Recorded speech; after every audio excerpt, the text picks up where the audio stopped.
Hello बच्चों, welcome back to the RK science classes. मैं हूं रोहित मेहता और आप देख रहे हैं आरके साइंस क्लासेस का यूट्यूब चैनल।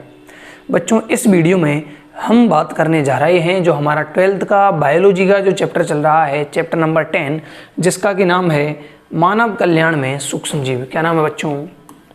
चैप्टर का नाम है 12th बायोलॉजी का जो चैप्टर चल रहा है, चैप्टर नंबर 10, चैप्टर 10, मानव कल्याण में सूक्ष्म जीव यानी कि माइक्रोब्स यानी कि सूक्ष्म जीव की बात कर रहे हैं। और किस में हम कर रहे हैं? मानव के कल्याण में, यानी कि माइक्रोब्स इन ह्यूमन वेलफेयर। किसकी बात कर रहे हैं बच्चों? सूक्ष्म जीवों की बात कर रहे हैं। और इसका पहला वीडियो हम लेकर आ चुके हैं और ये इसका वीडियो नंबर क्या है बच्चों? वीडियो नंबर 2 है। जो 12th बायोलॉजी का हमारा चैप्टर चल रहा है उसका ये हमारा बच्चों क्या है? लेक्चर नंबर 2 है। चलिए हम स्टार्ट करते हैं इसके बारे में। देखिए, तो पहली हेडिंग जो थी इस चैप्टर में मुख्य, वो क्या थी बच्चों? पहली हेडिंग थी घरेलू उत्पादों में सूक्ष्म जीव। किसमें? घरेलू उत्पादों में। और इस वीडियो में हम बात करने जा रहे हैं बच्चों, दूसरी हेडिंग जो है इस चैप्टर की वो है औद्योगिक उत्पादों में सूक्ष्म जीव। क्या है बच्चों? औद्योगिक उत्पादों में सूक्ष्म जीव।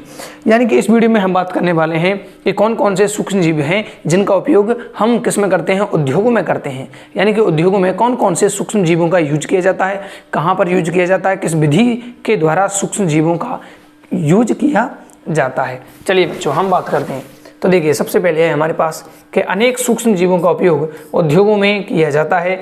और किसके लिए? अनेक उत्पादों के निर्माण में। हम जानते हैं कि बहुत सारे सूक्ष्म जीव हैं जिनका यूज हम उद्योगों में, फैक्ट्रीज में करते हैं, जो कि मनुष्य के लिए काफ़ी मूल्यवान होते हैं। यानी कि ये जो सूक्ष्म जीव हैं वो मानव के लिए बहुत कीमती हैं, बहुत फ़ायदेमंद है, क्योंकि इनसे बहुत सारे ऐसे केमिकल्स या रासायनिक पदार्थ जो हैं और बहुत सारे जो पदार्थ हैं उद्योगों में, फैक्ट्रीज में, वो इनसे उत्पन्न किए जाते हैं। जैसे कि हम बात करें कोई मादक पदार्थ है या हम कहें किण्वित पदार्थ है। किण्वित पदार्थ को बच्चों आप इस प्रकार से लिखेंगे, किण्वित पेय। ठीक है बच्चों? तो मादक पदार्थ हैं यानी कि जिनसे हमें थोड़ा बहुत नशा आता है, और जो मादक पदार्थ हैं वो किण्वित करके बनाए जाते हैं, यानी फर्मेंटेशन द्वारा बनाए जाते हैं। तो पहला क्या है बच्चों? सूक्ष्म जीवों द्वारा बनाने में मादक पदार्थ बनाए जाते हैं। दूसरा है हमारे पास प्रतिजैविक, जिसे हम कहते हैं एंटीबायोटिक यानी कि प्रतिजैविक। इनका निर्माण भी किसके द्वारा किया जाता है बच्चों? एंटीबायोटिक का निर्माण भी सूक्ष्म जीवों के यूज द्वारा किया जाता है। तीसरा इसमें है केमिकल्स की बात करेंगे। बहुत सारे रसायन हैं जो कि सूक्ष्म जीवों के यानी कि जीवाणु, कवक आदि के, ईस्ट के आदि के प्रयोग द्वारा उत्पन्न होते हैं। अगला है बच्चों एंजाइम, यानी बहुत सारे एंजाइम जो है वो सूक्ष्म जीवों द्वारा प्राप्त होते हैं। जैव सक्रिय अणु हैं कुछ, जैसे साइक्लोस्पोरिन ए है, ये कुछ पदार्थ हैं। स्टेटिन है जो कि जैव सक्रिय अणु हैं, यानी कि रासायनिक रूप से ये क्या होते हैं? सक्रिय पदार्थ हैं। इन सब के निर्माण में किसका यूज किया जाता है बच्चों? सूक्ष्म जीवों का यूज किया जाता है। और व्यावसायिक पैमाने पर सूक्ष्म जीवों को पैदा या उत्पन्न करने के लिए बड़े बड़े बर्तनों की आवश्यकता होती है, जिन्हें किण्वक या फर्मेंटर कहते हैं। ये 12th के लिए बच्चों पहला इंपॉर्टेंट प्रश्न लगा लीजिए आप। 12th के लिए पहला इंपॉर्टेंट प्रश्न लगा लीजिए कि फर्मेंटर किसे कहते हैं। तो क्या कर रहे हैं बच्चों? परिभाषा क्या है? किण्वक किसे कहते हैं? व्यावसायिक पैमाने पर, यानी कि व्यवसाय हमें करना है, हमें उद्योगों में काम में लेना है, तो हमें इनको ज़्यादा बनाना पड़ेगा। सूक्ष्म जीवों का संवर्धन हमें अधिक मात्रा में करना पड़ेगा। तो व्यावसायिक पैमाने पर सूक्ष्म जीवों को पैदा या उत्पन्न करने के लिए बड़े बर्तनों की आवश्यकता होती है। सूक्ष्म जीवों को पैदा करने के लिए बड़े बड़े बर्तन चाहिए बच्चों।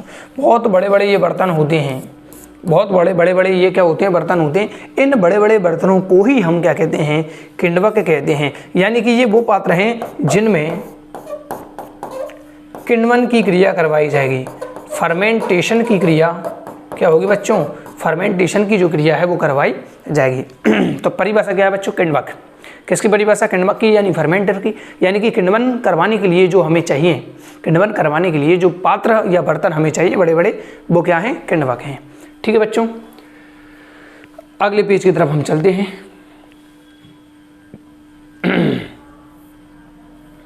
ये लीजिए बच्चों, हम आ गए हैं अगले पेज की तरफ। और यहाँ है हमारे पास, अब जो हमने देखे कि 3 प्रकार के पदार्थ हम सूक्ष्म जीवों की सहायता से बनवा सकते हैं। पहला उनमें हम बात करेंगे बच्चों किण्वित पदार्थ या किण्वित पेय पदार्थ। यानी कि ये पहली बात पेय पदार्थ हैं जिनको पिया जाता है, ना कि खाया जाता है। खाया जाने वाला जो पोर्शन था वो बच्चों हम घरेलू उद्योगों में या घरेलू उत्पादों के रूप में सूक्ष्मजीवों का प्रयोग पढ़ चुके हैं। जैसे हमने वहाँ पर दही बनाया था, टोडी बनाई थी, है ना, दूध है, ब्रेड है, इन सब के बारे में हमने अध्ययन किया था। तो किण्वित पेय, तो देखिए सजीव, ये यहाँ पर मजीव नहीं बच्चों, सजीव है। सजीव उनमें भी विशेषकर किसका यूज बच्चों, ईस्ट। सजीवों में भी किसका यूज, ईस्ट का प्रयोग हम प्राचीन काल से ही वाइन, बियर, विस्की, ब्रांडी और रम, ये सभी बच्चों क्या है, एल्कोहलिक पेय पदार्थ हैं। ये क्या है बच्चों, सभी के सभी ये सभी एल्कोहलिक पेय पदार्थ हैं। कौन कौन है, वाइन है, बियर है, विस्की है, ब्रांडी है, रम है, आदि पेयों के उत्पादन में किया जाता है। इन सब के उत्पादन में ईस्ट का उपयोग करते हैं बच्चों, किसका, ईस्ट का। और ईस्ट क्या है बच्चों, जो ईस्ट है, ईस्ट जो है हमारे पास बच्चों एक कोशिक कवक है। एक कोशिक यानी कि एक कोशिकीय यूनिसेल्यूलर कवक है बच्चों। कौन है, एक कोशिकीय कवक, कौन, ईस्ट। ठीक है बच्चों, एकमात्र एक कोशिकीय ईस्ट। 12th तक लेवल की हम बात करें तो, क्योंकि बीएससी में जैसे पढ़ते हैं तो एक दो कवक और आ जाते हैं जो कि एक कोशिकीय होते हैं। तो आपको वाइन बनानी है, विस्की बनानी है, बियर बनानी है, ब्रांडी और रम, ये सब एल्कोहलिक पेय हैं और इन सब के उत्पादन में ईस्ट काम में आता है बच्चों। क्या काम में आता है, ईस्ट जो कवक है। किण्वन द्वारा पेयों के निर्माण में अब कौन सा ईस्ट काम आता है बच्चों, तो ये आ गया सैकेरोमाइसेज सेरेविसी ईस्ट काम में लिया जाता है। जो एल्कोहलिक पेय हैं बच्चों, ये सारे जो वाइन, बियर, विस्की, ब्रांडी और रम हैं, इन सब के निर्माण में, यानी कि जो किण्वन द्वारा बन रहे हैं, इन किण्वित पेयों के निर्माण में, यानी कि किण्वन द्वारा जो पेय पदार्थ निर्माण किए जाते हैं, उनके निर्माण में किसका यूज करते हैं बच्चों, saccharomyces cerevisiae. Saccharomyces cerevisiae yeast. और यह आपको दूसरा इंपॉर्टेंट प्रश्न है बच्चों, ठीक है। सैकेरोमाइसीज सेरेविसी, इसका नाम याद होना ही चाहिए। सैकेरोमाइसीज सेरेविसी जो ईस्ट है काम में आता है, जिसे सामान्यतः ब्रीवर्स ईस्ट कहते हैं। क्या कहते हैं बच्चों, ब्रीवर्स ईस्ट कहते हैं। आपको याद होगा बच्चों, आपको याद होगा बच्चों कि जो वेकर्स ईस्ट था वो भी हमने किसको कहा था, सैकेरोमाइसीज सेरेविसी को कहा था। और अब इसी का दूसरा नाम आ रहा है बच्चों ब्रीवर्स ईस्ट। कौन सा ईस्ट बच्चों, ब्रीवर्स जो ईस्ट है, ब्रीवर्स जो ईस्ट है वो भी किसको कहा जाता है बच्चों, वो भी कहा जाता है सैकेरोमाइसीज सेरेविसी ईस्ट को। ठीक है बच्चों, तो ये सारे एल्कोहलिक पेय पदार्थ हैं जिनके निर्माण में कौन सा ईस्ट काम आता है, सैकेरोमाइसीज सेरेविसी। इस ईस्ट का उपयोग ब्रेड बनाने में भी करते हैं। याद कीजिए बच्चों, पिछले लेक्चर्स में हमने बात की है। माल्टीकृत धान्यों, यानी कि धान्यों का माल्टीकरण किया जाता है, कुल मिलाकर उनका किण्वन किया जाता है, धान्यों का, फसलों का और फलों के रस से। इन सब से ब्रेड बनाने में तो करते ही हैं। माल्टीकृत धान्य और फलों का जो रस है उससे एथेनॉल, किसके उत्पादन में बच्चों, एथेनॉल, और जिसका सूत्र क्या होता है बच्चों, C2H5OH, ये एथेनॉल का सूत्र है, के उत्पादन में किया जाता है, उत्पादन में किया जाता है। यानी कि जो हमें एल्कोहलिक पेय पदार्थ हैं, एथेनॉल जो हमें बनवाना है, उसमें किसका यूज करेंगे बच्चों, हम ईस्ट का यूज करेंगे। और किस ईस्ट का, सैकेरोमाइसीज सेरेविसी का। ये देखिए, ये हमारे पास क्या है बच्चों, ये है हमारे पास ग्लूकोज, C6H12O6। ये ग्लूकोज का क्या करवाते हैं बच्चों, हम इसका हम करवाते हैं किण्वन, फर्मेंटेशन। तो हमारे पास बनता है एथेनॉल, जिसका सूत्र है C2H5OH, प्लस हमारे पास क्या बनती है बच्चों, CO2 बनती है। क्या बनती है, CO2। यानी कि ग्लूकोज से हम बनवा रहे हैं एथेनॉल, ग्लूकोज से यानी कि कार्बोहाइड्रेट से हम बनवा रहे हैं एथेनॉल। तो ये कौन सा ईस्ट काम आता है बच्चों, ब्रीवर्स ईस्ट काम आता है। और ब्रीवर्स ईस्ट किसको कहते हैं, तो सैकेरोमाइसीज सेरेविसी को कहते हैं। आपको ये इंपॉर्टेंट याद रखना है, ठीक है बच्चों। अब देखिए, ये यहाँ पर विभिन्न सारे पेय पदार्थ हैं। इनकी क्रिया में या तो आसवन का यूज होता है या फिर आसवन का यूज नहीं होता है, या तो आसवन का यूज करेंगे या फिर नहीं करेंगे। तो देखिए, विभिन्न प्रकार के एल्कोहलिक पेयों की प्राप्ति, किण्वन और विभिन्न प्रकार के संसाधन, यानी कि किण्वन तो होगा ही होगा, इसके अलावा और सारी कुछ विधियां हैं जिनका यूज करेंगे, जैसे कि आसवन का या फिर बिना आसवन का, या तो केवल किण्वन करना पड़ेगा, और या फिर किण्वन के बाद किसी किसी पदार्थ का क्या करना पड़ेगा बच्चों, आसवन करना पड़ेगा। और तीसरा, ये डिपेंड करता है, कच्चे पदार्थों पर निर्भर करता है। तो ये लाइन तो बच्चों नीट के लिए इंपॉर्टेंट है। आपको विभिन्न प्रकार के जो हमें एल्कोहलिक पेय पदार्थ प्राप्त करनी है वो डिपेंड करता है बच्चों किस पर, एक तो उनकी किण्वन पर, कितना मात्रा में किण्वन करना पड़ रहा है, किसका नहीं करना पड़ रहा। दूसरा उनके संसाधन, जैसे कि आसवन करना है या नहीं करना है, और फिर उसके कच्चे पदार्थ पर निर्भर करता है। अब हम एनसीईआरटी की बात करें तो केवल आसवन दिया हुआ है कि आसवन पर कौन कौन सा आसवन होता है और किसका नहीं होता। तो वाइन और जो बियर है बच्चों, दोनों आगे वाले वाइन और बियर हैं, उसका तो बिना आसवन काम हो जाता है, बिना आसवन के इनको प्राप्त किया जाता है। और जो विस्की, ब्रांडी और रम है, इनका आसवन किया जाता है। क्या किया जाता है बच्चों? आसवन। तो वाइन और बियर का बिना आसवन काम हो जाएगा, वाइन और बियर बिना आसवन के प्राप्त हो जाते हैं, जबकि जो विस्की और जो ब्रांडी है बच्चों, ये आसवन करके ही प्राप्त किए जाते हैं। तो इस स्लाइड पर हमने क्या पढ़ा है बच्चों? इस स्लाइड में हमने बात की है कि वाइन, विस्की, बियर, ब्रांडी और रम, ये सब अल्कोहलिक पेय पदार्थ हैं, और अल्कोहलिक पेय पदार्थों को प्राप्त करने के लिए एक ईस्ट का यूज किया जाता है, जिसका नाम है सैकेरोमाइसीज सेरेविसी। ठीक है बच्चों, और इसको हम क्या कहते हैं? ब्रीवर्स ईस्ट कहते हैं। ये आपको इम्पोर्टेंट याद रखना है कि ब्रीवर्स ईस्ट किसे कहते हैं? सैकेरोमाइसीज सेरेविसी को। ये रिएक्शन आपको याद रखने, वैसे तो हो जाएगी, पर हो जाए तो ठीक, नहीं हो तो कोई दिक्कत वाली बात नहीं है। और एक आपको ये भी नीट के पॉइंट, ये जो पॉइंट है बच्चों, नीट की दृष्टि से ऑब्जेक्टिव क्वेश्चन में याद रखें। लेकिन चूंकि हम जानते हैं कि अब जो हमारा 11, 12 और 10th का पेपर भी होने वाला है, वो ऑब्जेक्टिव बेस्ड होगा, कुछ ज़्यादा मात्रा में जो प्रश्न होंगे ऑब्जेक्टिव होंगे, इसलिए हम इसके लिए भी तैयार रहें। तो क्या देखा है बच्चों हमने?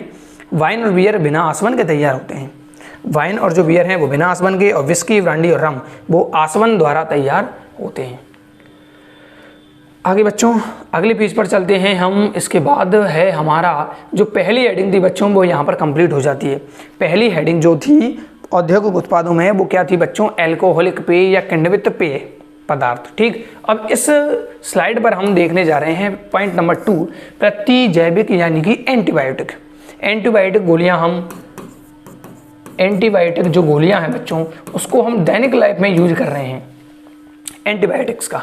तो वो कैसे बनती हैं और क्या है, क्या उसकी डेफिनेशन है, आइए हम चर्चा करते हैं। तो देखिए, अब ये एंटीबायोटिक जो है बच्चों, वो सूक्ष्म जीवों द्वारा ही प्राप्त होती है, और वो सूक्ष्म जीव को ही मारने का काम करती है। क्या कहा सर? सूक्ष्म जीव से ही प्राप्त करेंगे और दूसरे सूक्ष्म जीवों को क्या करेंगे? मारने का या उनकी वृद्धि को कम करने का कार्य करते हैं। तो कुछ सूक्ष्म जीव हैं, कुछ सूक्ष्म जीवों द्वारा निर्मित रासायनिक पदार्थ जो अन्य सूक्ष्म जीवों की वृद्धि को या तो वृद्धि को रोक देते हैं या उनको मार देते हैं।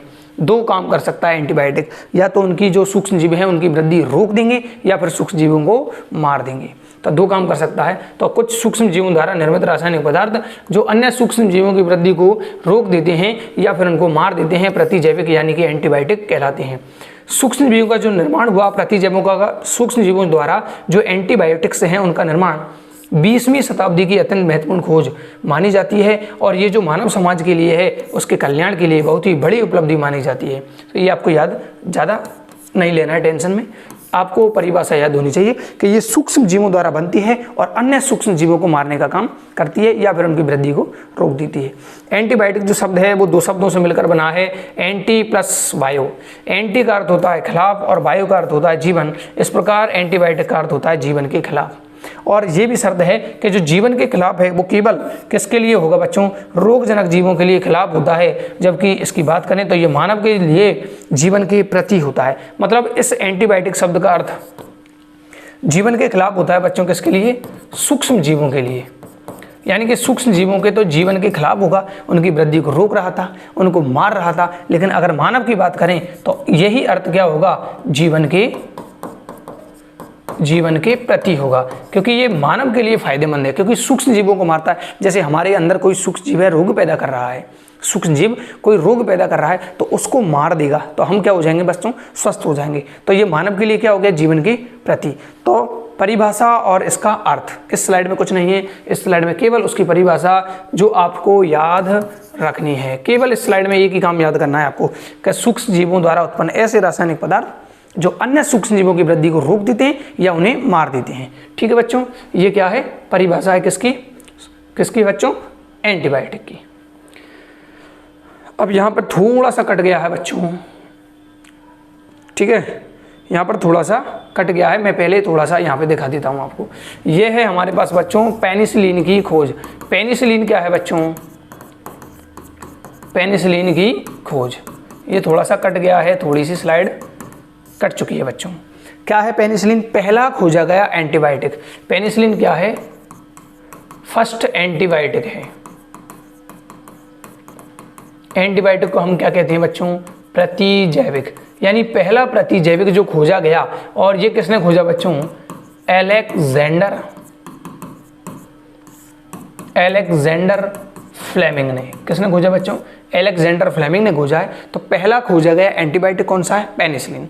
तो इसकी खोज की बात कर रहे हैं। हेडिंग क्या है बच्चों? पेनिसिलिन की खोज। तो यह सामान्य, देखिए थोड़ी सी कटी हुई है, मैं बोल रहा हूं, उसको आप नोट कर लेंगे। यह सामान्य उपयोग में आने वाला एंटीबायोटिक है। यानी इसको हम सामान्यतः यूज करते हैं, किसको? पेनिसिलिन को। और तथा यह सबसे पहला एंटीबायोटिक था जिसकी खोज अलेक्जेंडर फ्लेमिंग ने की। अलेक्जेंडर फ्लेमिंग ने। आपको ये कबूतर वाला जो है वो आधा बनाना है, तो मैंने यहाँ सही लिखा है, अलेक्जेंडर फ्लेमिंग ने की। तो सबसे ज़्यादा यानी कि सामान्य यूज आने वाला और पहला खोजा जाने वाला एंटीबायोटिक है। अब मैं इसको आगे कर देता हूँ बच्चों, आपको हेडिंग दिखाई दे गई। अब मैं इसको क्या कर देता हूँ बच्चों आगे। तो देखिए, जिसकी खोज अलेक्जेंडर फ्लेमिंग ने किस जीवाणु से की? तो स्टेफाइलोकोकस जीवाणु पर कार्य करते हुए की। किस पर की है? स्टेफाइलोकोकस जीवाणु पर कार्य करते हुए खोज की है। और इसकी खोज एक प्रकार का हादसा या घटना थी। मतलब ये खोज कर नहीं रही थी, ये कुछ अलग काम कर रहे थे। उसी के दौरान इनको मालूम पड़ा कि यहाँ पर कुछ गड़बड़ चल रही है, और वही गड़बड़ जो जहाँ पर चली वहीं से इन्होंने इसकी खोज की। किसकी? पेनिसिलिन की। अब कैसे? तो यहाँ से देखिए बच्चों कि जिन प्लेटों पर ये कार्य कर रहे थे उनमें से एक बिना धुली प्लेट पर मोल्ड उत्पन्न हुए। ये कुछ प्लेटों पर काम कर रहे थे बच्चों। इन प्लेटों को तो ये साफ कर दिया करते थे, साफ कर देते थे, यानी कि धो देते थे। लेकिन ये जो कहानी हुई, ये जो प्लेट थी बिना धुली, कैसी थी बच्चों? बिना धुली जो प्लेट थी उस पर देखा कि ये किस पर काम कर रहे हैं बच्चों? तो ये तो जीवाणु हैं। ये जो मैंने बनाया है बच्चों, ये तो है हमारे पास जीवाणु। और कौन सा जीवाणु? स्टेफाइलोकोकस। तो इन्होंने क्या देखा कि जिन प्लेटों पर ये काम कर रहे थे उनमें से कुछ प्लेटें या एक प्लेट कैसी रह गई बच्चों? बिना धुली। यानी कि ये बिना धुली प्लेट है, ये तो धुली है, ये बिना धुली है। पर यहां पर इसके चारों ओर बच्चों क्या उत्पन्न हो गए? इसके चारों ओर मोल्ड उत्पन्न हो गए। और मोल्ड बोले तो कवक। क्या उत्पन्न हो गए बच्चों? मोल्ड बोले तो कवक। तो एक बिना धुली प्लेट पर मोल्ड यानी कि कवक उत्पन्न हो गए, जिसके कारण जीवाणु की वृद्धि रुक गई। अब ये जो मोल्ड था उसने इसको जीवाणुओं को चारों तरफ से घेर लिया और जीवाणु की वृद्धि क्या हो गई बच्चों? रुक गई। ठीक है, यानी कि इस कवक ने जीवाणु को चारों तरफ से घेर लिया। इन्होंने बताया कि यह प्रभाव मोल्ड द्वारा उत्पन्न एक रसायन पेनिसिलिन द्वारा होता है। इन्होंने क्या कहा कि ये जो मोल्ड एक पदार्थ बनाता है, क्या बनाता है? मोल्ड एक पदार्थ बनाता है जिसका नाम क्या रखा गया? पेनिसिलिन। क्यों रखा गया इसकी भी बात करेंगे बच्चों अभी। तो ये एक पदार्थ बनाता है जिसका नाम पेनिसिलिन रखा जाएगा, द्वारा होता है। पेनिसिलिन जो है वो पेनिसिलियम नोटेटम नामक कवक से प्राप्त होता है। यानी कि जो कवक है वो कौन सा है? पेनिसिलियम नोटेटम कवक। पेनिसिलियम नोटेटम नामक जो कवक था, यानी कि जीवाणु पर काम कर रहे थे, स्टेफाइलोकोकस जीवाणु पर। और जीवाणु पर इन्होंने देखा कि एक प्लेट जो बिना धुली रह गई, उससे जीवाणु वृद्धि करते करते अचानक उनकी वृद्धि रुक गई।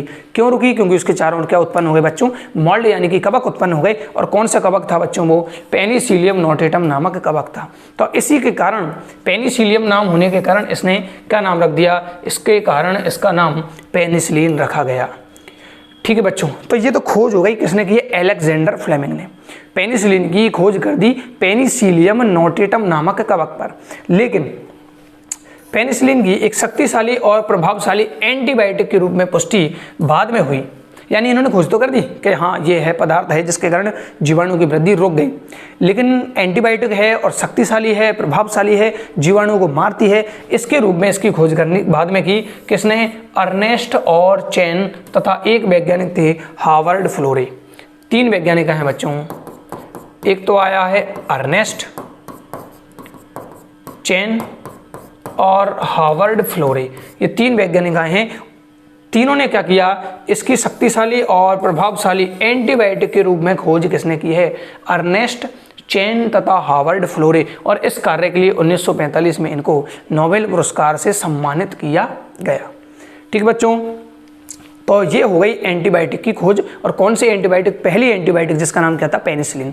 तो पेनिसिलिन की खोज कोई खोज की गई नहीं थी, ये हादसा था, ये घटना थी, क्योंकि कुछ ऐसी प्लेट थी जिनकी धुली हुई नहीं थी। उन बिना धुली हुई प्लेटों पर ही चारों ओर क्या बन गए? कवक बन गए, और उन कवकों से एक ऐसा केमिकल बना जिन्होंने जीवाणु की वृद्धि को रोक दिया।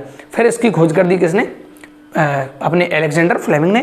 और किससे की है? पेनिसिलियम नोटेटम नामक कवक से, इसलिए नाम रख दिया पेनिसिलिन। बाद में इसकी शक्तिशाली और प्रभावशाली एंटीबायोटिक है उसके रूप में किसने बताया? तो इसके बारे में बताया अर्नेस्ट चेन तथा हार्वर्ड फ्लोरे। और फिर 1945 में इनको क्या दे दिया? नोबेल पुरस्कार। प्रतिजैविकों के उपयोग कहाँ होते हैं? तो बच्चों प्लेग रोग में, काली खांसी में, या इसको कुकर खांसी भी कहते हैं, डिफ्थीरिया जो रोग है, लेप्रोसी जिसे कहते हैं, कुष्ठ रोग है, आदि में एंटीबायोटिक्स का यूज किया जाता है। और अगला लिखा है टेट्रासाइक्लिन जो है वो किससे प्राप्त होती है? बच्चों ये टेट्रासाइक्लिन जो है वो एक प्रकार की एंटीबायोटिक है। टेट्रासाइक्लिन क्या है? एक प्रकार की एंटीबायोटिक है। और ये जो एंटीबायोटिक है ये प्राप्त होती है क्लोरोटेट्रासाइक्लिन जीवाणु से। जीवाणु से नहीं बच्चों, कवक से। किससे प्राप्त हो रही है? ये प्राप्त हो रही है बच्चों, एंटीबायोटिक जो है हमारे पास टेट्रासाइक्लिन, ये प्राप्त हो रही है किस सूक्ष्म जीव से? क्लोरोटेट्रासाइक्लिन नामक सूक्ष्म जीव से हमें ये जो एंटीबायोटिक है टेट्रासाइक्लिन ये प्राप्त होती है। तो टेट्रासाइक्लिन किससे? क्लोरोटेट्रासाइक्लिन से। तो बच्चों ये है एंटीबायोटिक। आगे बात करते हैं अगले पेज की तरफ। तो इस पेज में भी ज़्यादा दिक्कत नहीं थी, इस पेज में हमने बात की है किसकी? ये आपको लास्ट वाली लाइन याद करनी। अब हम चलते हैं बच्चों तीसरी हेडिंग की तरफ। पहले क्या पढ़ा बच्चों हमने? पहला पढ़ा है हमने औद्योगिक उत्पादों में, पहला क्या पढ़ा है हमने कि किस प्रकार से किण्वित पदार्थ बनाए जाते हैं। वाइन है, बियर है, विस्की है, रम है, ब्रांडी है, इन सब का। फिर वाइन और बियर में देखा कि इनका निर्माण बिना आसबन के होता है, जबकि जो तीन बचती हैं रम है, ब्रांडी है, विस्की है, इनका निर्माण किसके द्वारा होता है? आसबन द्वारा किया जाता है। ठीक है बच्चों। फर्मेंटर की परिभाषा है कि किण्वक यानी फर्मेंटर किसे कहते हैं। अब चल रहे हैं हम तीसरी हेडिंग की तरफ, और जो है हमारे पास कुछ रसायन के बारे में बात करेंगे, कुछ एंजाइमों की बात करेंगे, और जैव सक्रिय अणु जो हैं उनके बारे में बात करेंगे। तो रसायनों में सबसे पहले हम देख रहे हैं बच्चों किस किस से हमें एसिड प्राप्त होता है। किस किस से बच्चों हमें एसिड प्राप्त होता है? तो यहाँ पर लिखा है अम्ल यानी कि एसिड, और यहाँ पर लिखा है बच्चों स्रोत सूक्ष्म जीव यानी कि उसका सोर्स क्या है, किस सूक्ष्म जीव से हमें वो अम्ल प्राप्त होता है। तो देखिए एसिड में सबसे पहला है बच्चों हमारे पास सिट्रिक अम्ल। कौन सा अम्ल बच्चों? Citric acid. सिट्रिक एसिड हम जानते हैं कि खट्टे जो फल हैं, नींबू है, नारंगी है, माल्टा है, इनमें पाया जाता है। सिट्रिक अम्ल किससे प्राप्त होता है? एस्परजिलस नाइगर नामक कवक से। अब आपको ये याद करने हैं बच्चों, ठीक। सिट्रिक अम्ल है वो एस्परजिलस नाइगर कवक से प्राप्त होता है। ये सूक्ष्म जीवी जो है वो कवक है। तो सिट्रिक अम्ल एस्परजिलस नाइगर। दूसरा है हमारे पास एसिटिक अम्ल एसिटोबैक्टर एसिटाई, और ये क्या है? जीवाणु है, ये भी जीवाणु और ये भी जीवाणु, एक कवक वाला है जो याद करना है। सिट्रिक अम्ल एस्परजिलस नाइगर से। एसिटिक अम्ल तो इसका तो नाम वेरी इजी है बच्चों, एसिटोबैक्टर एसिटाई। एसिटिक अम्ल एसिटाई एसिटोबैक्टर। तो एसिटिक अम्ल किससे प्राप्त होगा? एसिडोबैक्टर एसिटाई नामक जीवाणु से। लैक्टिक अम्ल इसको भी हम बार बार पढ़ते हैं, लैक्टोबैसिलस जीवाणु से। लैक्टिक अम्ल कहाँ पाया जाता है बच्चों? दही में पाया जाता है, और लैक्टोबैसिलस जीवाणु भी दूध, दही वगैरह में पाए जाते हैं। तो लैक्टिक अम्ल कहाँ मिलेगा? लैक्टोबैसिलस जीवाणु से प्राप्त होता है। और ब्यूट्रिक अम्ल जो कि मक्खन वगैरह में पाया जाता है। अच्छा, ब्यूट्रिक को हम ब्यूटाइरिक अम्ल भी लिख सकते हैं, ब्यूटाइरिक अम्ल भी लिख सकते हैं। और ये कहाँ मिलता है बच्चों? मक्खन आदि में मिलता है, मक्खन आदि में मिलता है। तो ब्यूट्रिक या ब्यूटाइरिक अम्ल जो है वो क्लोस्ट्रीडियम ब्यूटाइलिकम जीवाणु से प्राप्त होता है। क्लोस्ट्रीडियम ब्यूटाइलिकम जीवाणु से प्राप्त होता है। तो तीन तो जीवाणु हैं, एक कवक है। सिट्रिक अम्ल, एसिटिक अम्ल, लैक्टिक अम्ल और ब्यूट्रिक अम्ल। अब 12th में ये मिलान करने वाले में भी आ सकता है। ठीक है बच्चों। तो ये हो गए बच्चों हमारे पास एसिड, जिसमें सिट्रिक, एसिटिक, लैक्टिक और ब्यूट्रिक, इन चारों की बात की है। आगे दूसरा रसायन में हम बात कर रहे हैं एथेनॉल की। एथेनॉल बोले तो C2H5OH। ठीक है। अब देखिए हम पढ़ चुके हैं कि ये जो एथेनॉल वगैरह हैं, जो एल्कोहलिक पेय पदार्थ हैं, वो ईस्ट का प्रयोग किया जाता है। और कौन सा ईस्ट? सैकेरोमाइसीज सेरेबेसी। जैसे हमने वेकर्स ईस्ट कहा क्योंकि ब्रेड बनाने में काम आता है, और इसी को हमने ब्रीवर्स ईस्ट कहा क्योंकि एल्कोहलिक पेय वगैरह बनाने में काम आता है। तो ईस्ट जो है वो कौन सा है? सैकेरोमाइसीज सेरेबेसी। इसका यूज, अब एथेनॉल का यूज की बात करें बच्चों, एथेनॉल को आजकल हम ईंधन के रूप में भी यूज ले रहे हैं और वाहनों में इसको पेट्रोल या डीजल के साथ 20% मिलाकर यूज किया जा रहा है और इसका प्रयोगशाला में और उद्योगों में अभिकर्मक के रूप में यूज किया जाता है। यह अभिकर्मक वाली लाइन तो बच्चों हर जगह सेट होती है, ठीक है, हर जगह आप डाल सकते हो। तो एथेनॉल का यूज ईंधन के रूप में, प्रयोगशाला में और उद्योगों में अभिकर्मक के रूप में। अगली जो हेडिंग है वो है बच्चों एंजाइम। एंजाइम कौन कौन से प्राप्त हो रहे हैं बच्चों? पहला एंजाइम है हमारे पास लाइपेज, और हम जानते हैं कि लाइपेज जो एंजाइम है, ये लाइपेज एंजाइम हमेशा लिपिड को पचाने का काम करता है। लिपिड कह दो, वसा कह दो, तो ये लिपिड या वसा का पाचक है। अब लाइपेज एंजाइम को कहाँ से प्राप्त किया जाता है? देखो हम पढ़ रहे हैं सूक्ष्म जीवों के बारे में, किस सूक्ष्म जीव से हमें क्या प्राप्त होता है। तो इसको प्राप्त करने के लिए कैंडिडा लिपोलिटिका, इसे प्राप्त किया जाता है बच्चों, कैंडिडा लिपोलिटिका नामक सूक्ष्म जीव से प्राप्त किया जाता है। और इसका उपयोग क्या है? तो अपमार्जक संरूपण यानी कि बनाने में, यानी अपमार्जक बनाने में और कपड़ों से तेल के जो धब्बे हैं उनको हटाने में इसका यूज किया जाता है। अपमार्जक बनाने में और कपड़ों से तेल के धब्बे हटाने में, कपड़ों से तेल के धब्बे हटाने में किसका यूज करेंगे बच्चों? लाइपेज का, क्योंकि तेल क्या है? वसा है, और वसा को पचाने वाला कौन है? लाइपेज। तो तेल के धब्बे हटाने हैं तो किसका यूज करेंगे? लाइपेज का। और अपमार्जक में भी क्या होती हैं बच्चों? कुछ वसा वगैरह काम आती हैं, इसलिए वसा को बनाने में काम में आती है, और लिपिड जो कपड़ों पर तेल के धब्बे हों उनको हटाने में कौन काम आएगा? लाइपेज। तो एंजाइमों में पहले की बात की बच्चों, अम्ल पढ़े, एथेनॉल पढ़ा, और एंजाइम में पहला बात की हमने किसकी? लाइपेज की। अब हम दूसरे जो एंजाइम हैं, दूसरे एंजाइमों की तरफ चलते हैं। उसमें है हमारे पास दूसरा पैक्टिनेज और प्रोटीएजेज। तो पैक्टिनेज तो पचाता है बच्चों पैक्टिन को, और प्रोटीएजेज जो है वो है प्रोटीन पाचक एंजाइम। पैक्टिनेज तो किसको बचाएगा बच्चों? पैक्टिन को बचाएगा, जो हम पादप कोशिकाओं में जो पाया जाता है, जाइलम फ्लोएम में पढ़ा है हमने। तो पैक्टिनेज किसको बचाएगा? पैक्टिन को। और प्रोटीएजेज बचाता है बच्चों प्रोटीन पाचक, ये एंजाइम है। प्राप्ति एस्परजिलस नाइगर, कौन सा है? एस्परजिलस नाइगर बच्चों। अभी देखिए, अभी हमने पिछले जो पेज था उस पर ही बात की है, ये रहा बच्चों एस्परजिलस नाइगर। एस्परजिलस नाइगर क्या है? कवक है, और इससे हम क्या प्राप्त करते हैं? सिट्रिक अम्ल प्राप्त करते हैं। क्या प्राप्त करते हैं बच्चों? सिट्रिक अम्ल। और अब हम कह रहे हैं इसी से हम और क्या प्राप्त कर सकते हैं? इससे हम एस्परजिलस नाइगर से हम पैक्टिनेज तथा प्रोटीएज भी प्राप्त कर सकते हैं। यानी अम्ल तो प्राप्त हो ही रहा है, अम्ल के अलावा हमें कुछ एंजाइम भी प्राप्त होते हैं। अम्ल तो हो ही रहा है, उसके अलावा कुछ एंजाइम प्राप्त होते हैं, और एंजाइम कौन सा? पैक्टिनेज और प्रोटीएजेज। इसका उपयोग क्या है बच्चों? बाजार में जो मिलने वाली जो फल रस की बोतल है, फल रस जैसे सॉस वगैरह आता है, तो उसकी बोतल को या उस सॉस को अधिक साफ और पारदर्शी बनाने में काम आता है कौन बच्चों? पैक्टिनेज और प्रोटीएज। क्योंकि उसमें जो पैक्टिन होगा, क्योंकि पादप ही तो है, पादप अंग ही तो है फल। जैसे टमाटर की सॉस आती है तो टमाटर क्या है? पादप है, पादप कोशिकाएं हैं उसमें। तो उसको पचाने के लिए, यानी अधिक साफ हो जाए और पारदर्शी हो जाए, तो उसके लिए पैक्टिनेज और प्रोटीन को पचाने वाला, पैक्टिन को और प्रोटीन को पचाने वाले एंजाइम यानी पैक्टिनेज और प्रोटीएजेज काम में आते हैं। अगला है बच्चों स्ट्रेप्टोकाइनेज। इसकी प्राप्ति स्ट्रेप्टोकोकस जीवाणु से किया जाता है। इसकी प्राप्ति कहाँ से करेंगे? स्ट्रेप्टोकोकस। अब ये स्ट्रेप्टोकोकस और डिप्लोकोकस, ये दो क्या हैं बच्चों?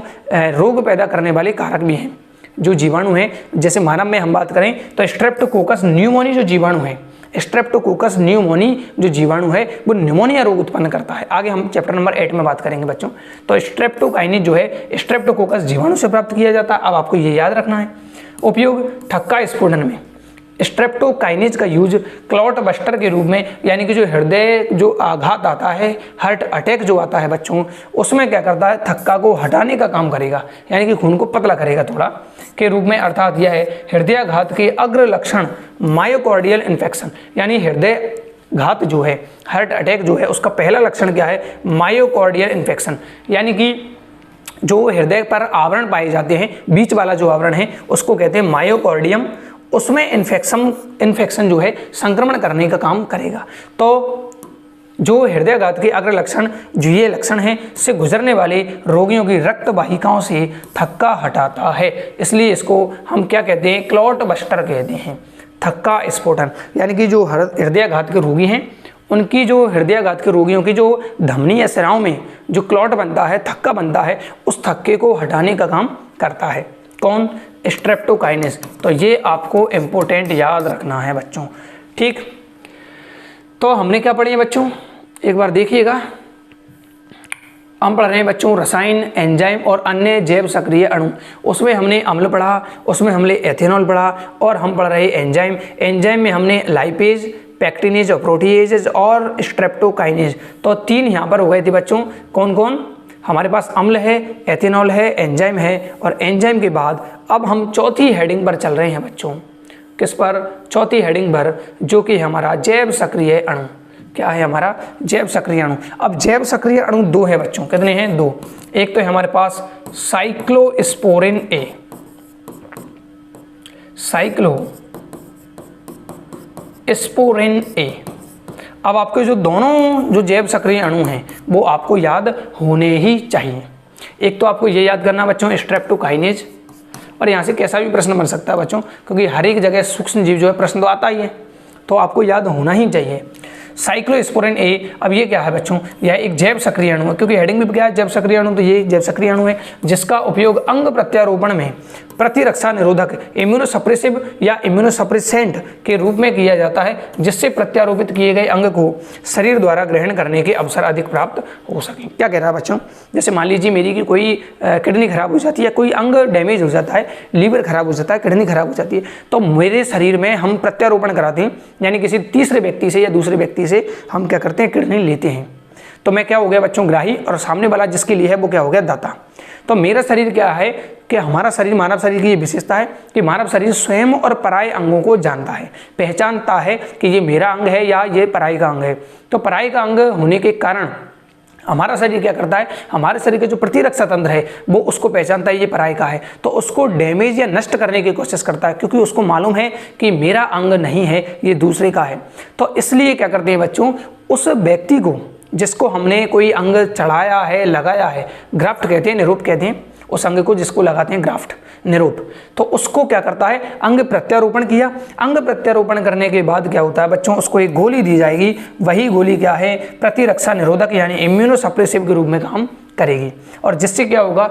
उसका इम्यूनिटी डाउन हो जाएगा। डाउन होने के कारण जो पराया अंग लगाया है उसको हमारी बॉडी ग्रहण करने के चांस अधिक हो जाती हैं, तो जिससे प्रत्यारोपित किए गए अंग को शरीर द्वारा ग्रहण करने के अवसर अधिक प्राप्त हो सके। आइए बच्चों, क्लियर होगी बात। जब कोई अंग हमें लगाया जाएगा तो हमारा प्रतिरक्षा तंत्र उसे क्या करेगा? नष्ट करने की कोशिश करेगा। इसलिए मैं गोली खाऊंगा ताकि मेरा इम्यूनिटी सिस्टम डाउन हो और उस अंग को जो लगाया है उसको ग्रहण करने के चांस अधिक हो। और इसकी प्राप्ति, अब ये बढ़िया प्रश्न बन सकता है बच्चों, कौन है ये? साइक्लोस्पोरिन ए। और इसकी प्राप्ति हम करेंगे ट्राइकोडर्मा पॉलीस्पोरम कवक से। ट्राइकोडर्मा पॉलीस्पोरम क्या है? और ये एक कवक है, ट्राइकोडर्मा पॉलीस्पोरम। तो ये कवक से प्राप्त होने वाली एक जैव सक्रिय अणु है, ठीक है बच्चों। आगे जैव सक्रिय जो अणु है उसमें अगला हम चल रहे हैं बच्चों। पहला तो पढ़ा है हमने साइक्लोस्पोरिन ए, और दूसरा पढ़ने वाले हैं हम बच्चों स्टेटिन। क्या पढ़ने वाले हैं? स्टेटिन। और ये भी क्या है बच्चों? जैव सक्रिय अणु है, और जिसका उपयोग किसमें करेंगे? रक्त के कोलेस्ट्रॉल को कम करने के काम में लिया जाता है या किया जाता है। इसका उपयोग रक्त कोलेस्ट्रॉल को कम करने वाले कारक के रूप में किया जाता है। अब इसकी प्राप्ति जो है बच्चों वो मोनोस्कस परप्यूरियस नामक ईस्ट से की जाती है। इसकी प्राप्ति कहाँ से होगी? मोनोस्कस परप्यूरियस नामक जो कवक है, सॉरी ईस्ट है। हाँ, हालांकि ईस्ट भी क्या है? एक प्रकार का कवक ही है, तो कोई दिक्कत थोड़ी है उसमें। तो ये क्या है बच्चों? जो स्टेटिन है वो मोनोस्कस परप्यूरियस नामक ईस्ट से प्राप्त होता है। और एक नोट लगी हुई है कि स्टेटिन अब कैसे कम कंट्रोल करता है, कैसे करेगा ये कोलेस्ट्रॉल को? तो जो स्टेटिन है वो कोलेस्ट्रॉल का संश्लेषण करने के लिए जो आवश्यक एंजाइम है, मतलब ये एंजाइम है, इस एंजाइम के लिए ये जो है वो स्पर्धात्मक संदमन जो स्टेटिन है बच्चों, जो स्टेटिन है, और जो स्टेटिन है वो एंजाइम के लिए किसके रूप में काम करेगा? स्पर्धात्मक। और कौन सी स्पर्धात्मक? स्पर्धात्मक संदमक के रूप में या संदमन के रूप में काम करेगा। मतलब ये एंजाइम काम आने वाला था किसको बनाने? कोलेस्ट्रॉल को। किसको काम आने वाला था? कोलेस्ट्रॉल को। लेकिन ये एंजाइम कोलेस्ट्रॉल बना तो रहा था, लेकिन ये स्टेटिन इसके लिए स्पर्धा करेगा, और ये स्टेटिन अब इसके निर्माण में भाग नहीं लेगा, यानी कोलेस्ट्रॉल को कम करवाने का काम करेगा। एंजाइम जो कोलेस्ट्रॉल बनवा रहा था उससे जाकर ये स्टेटिन जुड़ेगा तो एंजाइम नहीं होगा, ना रहेगा बांस तो ना बचेगी बांसुरी। ठीक है बच्चों, तो हमने इस वीडियो में बहुत सारी चीज़ें सीखी हैं और ये वीडियो 12th के स्टूडेंटों के लिए बहुत ज़्यादा ज़रूरी है और अनिवार्य है। इस वीडियो को कम से कम याद करें, क्योंकि इस चैप्टर में बहुत सारे सूक्ष्म जीव हैं, बहुत सारे जीवाणु हैं, कवक हैं, उन सब का यूज है और यहाँ से प्रश्न छोटे छोटे लेकिन बहुत शानदार प्रश्न निकलने के पूरे चांस हैं। तो बच्चों इस वीडियो में हमने क्या देखा है, इस वीडियो में हमने बात की है बच्चों औद्योगिक उत्पादों में सूक्ष्म जीव, किण्वित पदार्थ वगैरह हम पढ़ने। किण्वित पदार्थ में हमने विस्की, ब्रांडी, रम, वाइन, बियर इन सब की बात की। आसवन करेंगे किसका नहीं करेंगे, इन सब के बारे में बात की है बच्चों।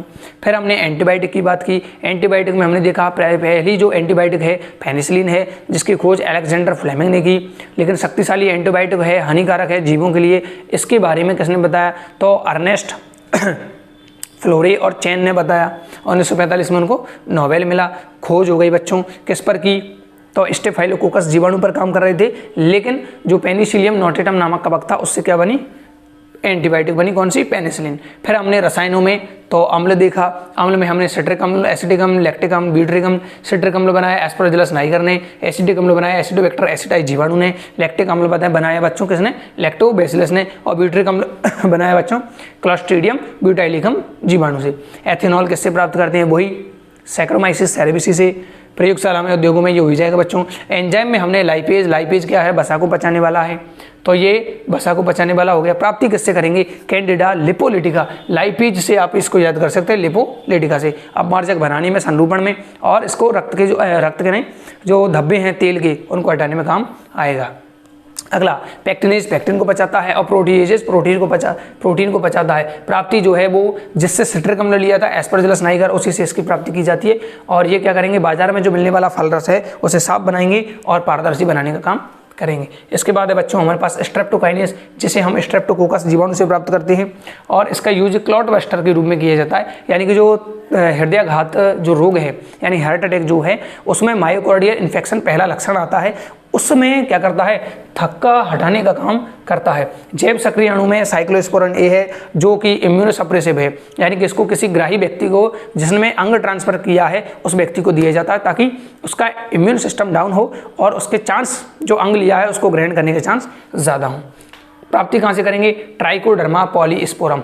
ट्राइकोडर्मा पॉलीस्पोरम, ट्राई करवा याद कैसे करें, ट्राई करो के अंग को ग्रहण कर सके, तो ट्राइकोडर्मा पॉलीस्पोरम। स्टेटिन, स्टेटिन क्या है बच्चों, रक्त कोलेस्ट्रॉल, ऐसे याद कर सकते हो।